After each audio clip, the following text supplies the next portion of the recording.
Hey guys, how's it going? Welcome to my video. Alright, so we're gonna do a diagnosis and quick fix of this issue that happens to some vehicles, but particularly older vehicles with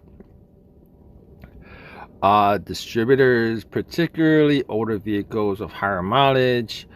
I wouldn't say that this is like, absolutely a frequent thing that happens to cars, but essentially it's one of those mysterious things that could happen to your car, and it's just one of those things that's just really, really, really difficult to diagnose. So basically what happens in this issue is in in and when it's damp out, or it's wet out, if it's snowing or it's raining or whatever,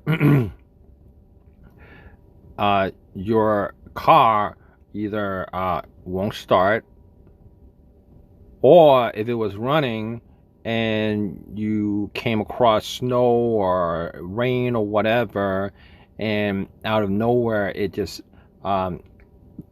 cuts out on you and it won't start back up until it dries up again, or it won't start up until, maybe like a little bit,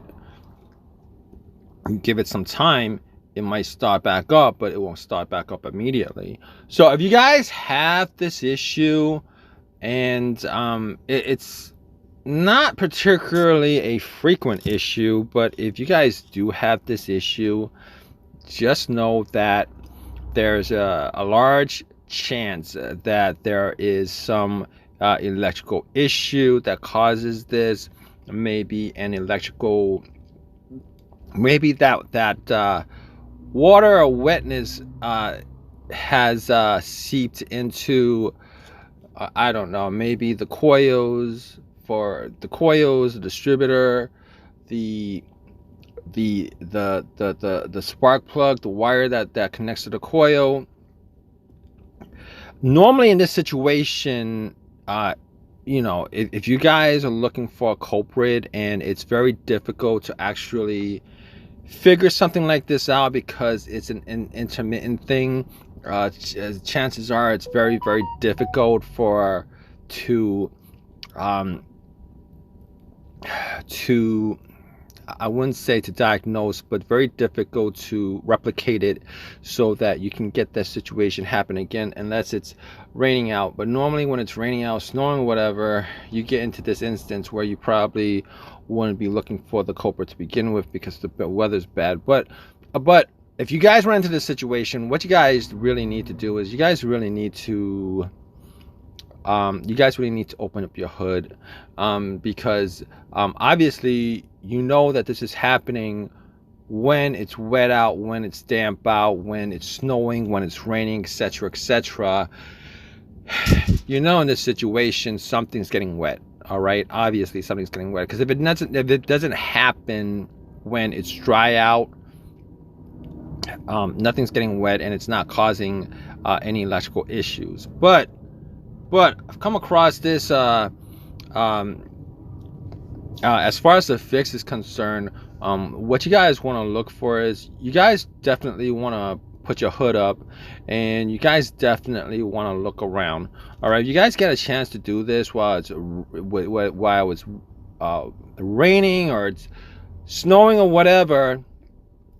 You guys want to look to see whether there's any kind of water getting into the interior of the vehicle, whether there's any wet spots in the vehicle. A lot of times this wet spot is probably around the coil, the spark plug area, the wire that connects to the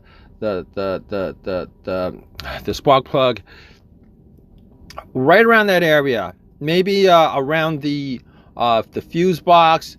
You guys want to look around those electrical areas. Because if any water, sometimes if water, it doesn't really take too much water to actually to actually get get a situation where you guys have an electrical disconnect or a cutout, as far as you know, the spark being cut out, and then you have the situation whether it either runs really bad because you have a misfire, or it just dies out completely and you won't be able to start it because you have a spark situation, because water has gone to the spark plugs or the coils or the coil wires, etc., etc. Yeah, so if you guys are looking for a culprit to this situation, you guys definitely should do that kind of diagnosis from that standpoint, because you're probably not gonna there's very few things that could probably cause this situation. Only when it's raining, only when it's red out, only when you're driving through the rain, where rainwater could actually get into some electrical components of the vehicle. Anyway, I hope this has helped you guys out. If you guys have any questions, definitely leave a question in the comments section. If you guys have any comments on your own personal experiences with this, definitely leave a comment in the comment section, just so maybe it can help somebody else out. But appreciate your time. Take care. Hope you guys get your car going. All right, guys.